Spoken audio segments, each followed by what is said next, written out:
Everyone. এই ভিডিওটা feedback for friends for pause. অনেক দিন থেকেই ভাবছিলাম একটা ভিডিও ফিডব্যাক দেবো, বাট দেওয়া হচ্ছিল না। আমি কোকোর মা। কোকো ফিমেল শিটজু, ওর এজ এখন 1 year 2 months।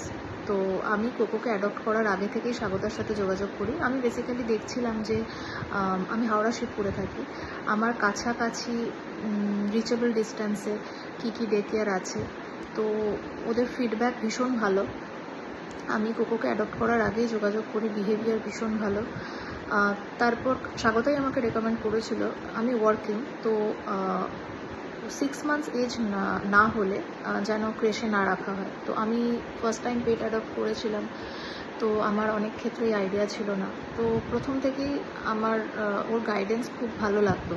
তো যখন কোকোর 8 months এজ হয়, লাস্ট ইয়ার ডিসেম্বর, তখন আমি ফার্স্ট ওকে একবার পে ট্রায়ালে রাখি, and I was highly impressed. মানে আমি ভাবতে পারিনি এত সুন্দর কেয়ার করেও রাখা যায় বাড়ি ছাড়া কোথাও। তো তারপর থেকে অল্প অল্প করে রাখতে শুরু করি।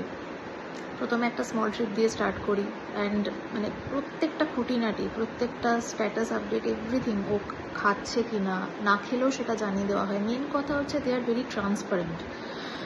যাই হোক না কেন সেগুলো আপনারা সব কিছু জানতে পারবেন, সেটা পজিটিভ হোক, নেগেটিভ হোক, এভরিথিং। স্বাগতার একটা বিশাল বড় প্লাস পয়েন্ট হচ্ছে she is highly straight forward. মানে ও কাউকে প্লিজ করে চলে না। সেটাতে আপনার ভালো লাগলো খারাপ লাগলো, she doesn't bother at all, এবং সেটা আমি ভীষণ রেসপেক্ট করি এই কোয়ালিটিটা। তো এভাবেই চলছে। কোকোর এটা এখন সেকেন্ড হোম হয়ে গেছে, এবং এই মান্থ এপ্রিল অনওয়ার্ডস আমরা কোকোকে উইকডেজে, মানে যখনই আমি অফিসে থাকি, ডে কেয়ার হিসাবে রাখতে শুরু করেছি। ও মোটামুটি আপনারা যারা ফ্রেন্ডস ফর পজ ফলো করেন দেখবেন ওর মোটামুটি রেগুলার ভিডিও পেয়ে যাবেন। ওর এটা এখন সেকেন্ড হোম এবং স্কুলও বলা যায়। ও অনেক কিছু শিখেছে ওখান থেকে। ও ইনিশিয়ালি খুব শাই ছিল, এখন মারাত্মক ওপেন আপ হয়ে গেছে। ও থরলি এনজয় করে এই স্টেটা। এটা একটা পয়েন্ট। দ্বিতীয় কথা হচ্ছে ছোট ছোট ব্যাপারে প্রচণ্ড ভালো ওরা অবজার্ভ করে। অনেক ক্ষেত্রে আমিও বুঝতে পারি না, যে ছোট ছোট ব্যাপার অবজার্ভ করা, গাইড করা ভীষণ আমার জন্য হেল্পফুল হয়। শিটজুদের ব্রাশিংটা খুব ইম্পর্টেন্ট, ওরা সেটা মানে এভরিডে প্রপারলি টেক কেয়ার করে। তো আর একটা পয়েন্ট হচ্ছে এই জাস্ট 1 মাস আগে ওর একটু লুজ মোশন হয়েছিল ফার্স্ট টাইম। তো আমি প্রথমবার ফেস করছি, আমি ভীষণ মানে বুঝতে পারছিলাম না কী করতে হবে।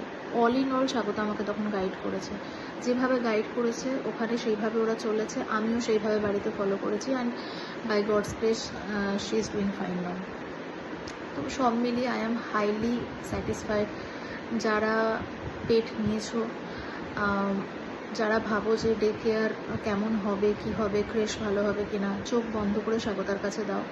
কারণ কিছু ক্ষেত্রে তো লাগে, এভরিডে 365 days তো আমরা অ্যাভেলেবেল থাকতে পারি না। বাড়ির মতো কেন, অনেক ক্ষেত্রে মানে এটা আমি বলতে বাধ্য হচ্ছি, বাড়ির থেকেও বেটার কেয়ার কিন্তু ওরা দেয়। তো highly recommended from my end. Thank you.